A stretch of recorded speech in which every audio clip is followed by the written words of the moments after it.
Pozdrav svima, danas je 27.6.2016. Prošlo je 33 tjedna na Rakutanu. Jedan pravi ljetni sunčani dan je danas.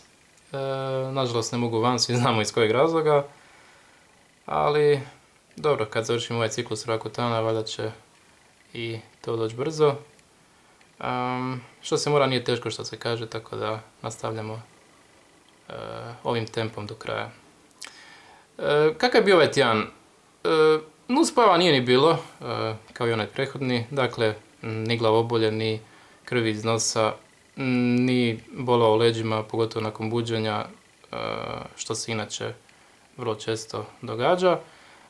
Dakle, ničeg nije bilo, tako da sam jako zadovoljan. Psihički sam isto bio jako dobro i još uvijek sam i nadam se da ću biti do kraja. Mogli bi zoomirati. Lijeva strana je dosta dobra, ali ne znam zašto me ovo, muči me još uvijek ovo kao neke crvenkaste, ne znam da li se to vidi na kompjuteru, ali se vidi na ovom malom ekrančiću. Ne znam, nisam baš zadovoljan s time. Valjda će nestati do kraja, ćemo još vidjeti. Desna strana je ok, iako i tu ima tih crvenkastih ožičića. Usnice, da, to sam zaboravio reći. Usnice su mi jako loše. Suhe su. Pogledajte ovo tu sa strane, to je stvarno ružno za vidjeti. Izgledam kao Joker iz filma o Batmanu sa pokojnim Heath Ledgerom.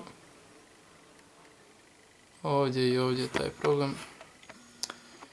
Ne moram ni spominjati koliko boli kad se, to jest koliko peče, ne boli, kada se jede salata sa octom. Ali, što se može. Čelo je ok, nos je ok i brada isto tako. Još uvijek sam na ovoj dozi od 50 mg za koju sam rekao da ću i ostati na njoj zato što je, jako sam zadovoljan s njom i nema razloga da je povisujem ili smanjujem.